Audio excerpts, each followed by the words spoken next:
Hi friends, இப்போ நம்ம என்ன கண்டென்ட் எடுத்துருக்கோம் அப்படின்னா, லேப்டாப்பில் பர்ஃபார்மன்ஸ் குறைஞ்சிச்சு, உங்களுக்கு லேப்டாப் ஸ்லோ ஆகுது அப்படின்னா அதை எப்படி பூஸ்டப் பண்ணி ஃபாஸ்ட் ஆக்குறது அப்படிங்கிறத நாங்கள் பார்க்க போகிறோம். இப்போ வந்து நம்ம லேப்டாப் வாங்கின புதுசில் வந்து பர்ஃபார்மன்ஸ் நல்லாவே இருக்கும். இப்போ யூஸ் பண்ண நமக்கு வந்து ஸ்பீட் குறைஞ்சிரும். அது நமக்கே தெரியும் ஸ்பீட் குறைஞ்சிச்சுங்கிறது. இப்போ அதை வந்து நம்ம எப்படி ரெடி பண்ணுறது, சர்வீஸ் சென்டருக்கு போகாமல் எப்படி பார்க்குறது அப்படிங்கிறத இப்போ நம்ம பார்க்க போகிறோம். அதுக்கு ஒரு 3 ஸ்டெப் இருக்குது. வாங்க வீடியோக்குள்ளே போகலாம்.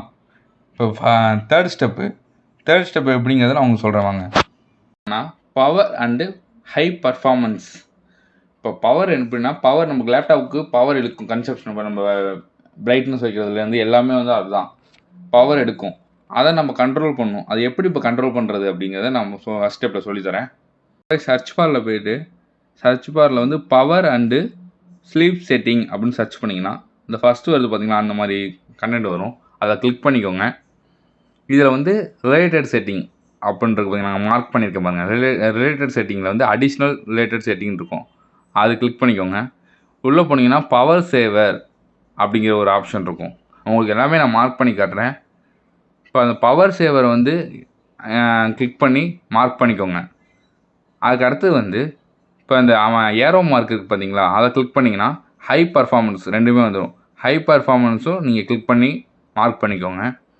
இப்போ உங்களோட ஸ்க்ரீன் பிரைட்னஸ் கீழே பாருங்களேன் காட்டுறேன்.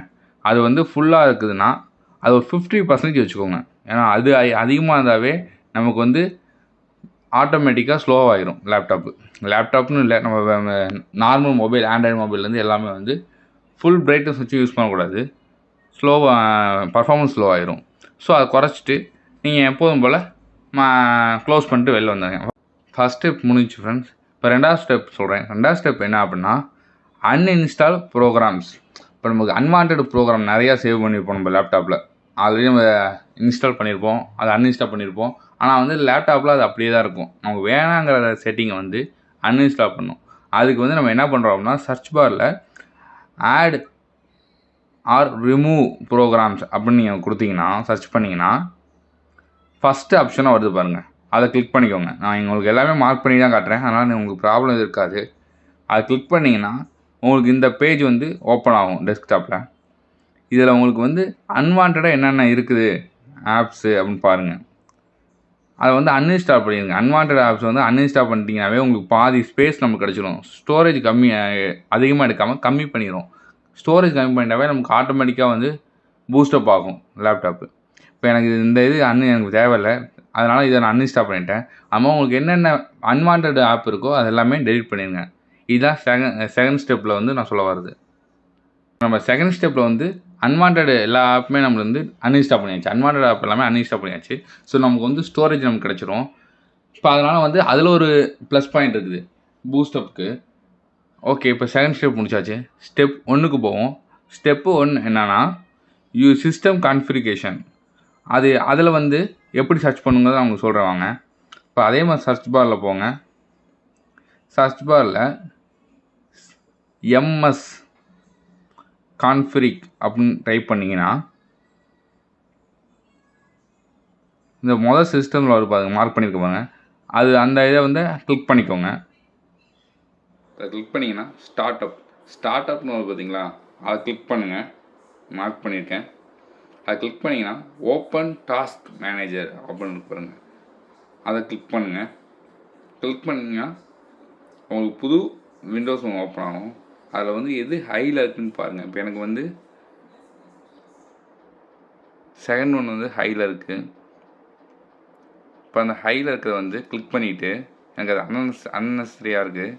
இப்போ அதை எனக்கு கிளிக் பண்ணிவிட்டு டிசேபிளில் இருக்கிறத எனேபிளாக மாற்றுங்க. மாற்றியாச்சு. இப்போ நெக்ஸ்ட் என்ன இருக்குதுன்னு பார்த்தீங்கன்னா, எனக்கு வந்து தேர்டு ஒன் இருக்குது. இப்போ அதை நான் கிளிக் பண்ணிவிட்டு அதையும் டிசேபிள் இருக்கிறத எனேபிளில் மாற்றுறேன். ஓகே, எனக்கு வேறு எதுவும் இப்போ வந்து ஹை பர்ஃபார்மன்ஸில் எதுவும் இல்லை. ஸோ அவ்வளோதான், நான் க்ளோஸ் பண்ணுறேன். அவ்வளோதான் ஃப்ரெண்ட்ஸ். இதை நீங்கள் பண்ணிவிட்டு ஓகே கொடுத்தீங்க அப்படின்னா சேவ் ஆகிரும். அவ்வளோதான் ஃப்ரெண்ட்ஸ், முடிஞ்சிச்சு. இப்போ நம்ம வந்து சிஸ்டம் வந்து ரீஸ்டார்ட் பண்ணணும். ரீஸ்டார்ட் பண்ணிவிட்டு நம்ம நார்மலாக யூஸ் பண்ண ஆரம்பிக்கலாம். முன்ன யூஸ் பண்ணதுக்கும் இப்போ யூஸ் பண்ணதுக்கும் நல்லாவே உங்களுக்கு டிஃப்ரென்ஸ் தெரியும். லேப்டாப் வந்து கொஞ்சம் இம்ப்ரூவ் தெரியும் ஃபாஸ்ட்டாக. இப்போ நம்ம இந்த வீடியோவில் பண்ணுற மாதிரி நீங்கள் பண்ணி பாருங்கள். இதே மாதிரி நம்ம இன்னொரு வீடியோ போட்டிருக்கோம் ஃப்ரெண்ட்ஸ். அது என்னன்னா, நம்ம ஒய்ஃபை லேப்டாப் கனெக்ட் ஆகலை அப்படின்னா எப்படி கனெக்ட் பண்ணுறது அப்படிங்கிற வீடியோ தான். இப்போ நிறைய பேர் வீட்டில் ஒய்ஃபை இருக்கும், பட் வந்து லேப்டாப் கனெக்ட் பண்ண முடியாமல் இஷ்யூ வரும். அந்த இஷ்யூ எப்படி ட்ரபிள் ஷூட் எப்படி ரெடி பண்ணுறது தான் போட்டிருக்கோம். அது இதோட லிங்க் வந்து டிஸ்கிரிப்ஷனில் கொடுக்குறேன், போய் பாருங்கள். Thank you friends.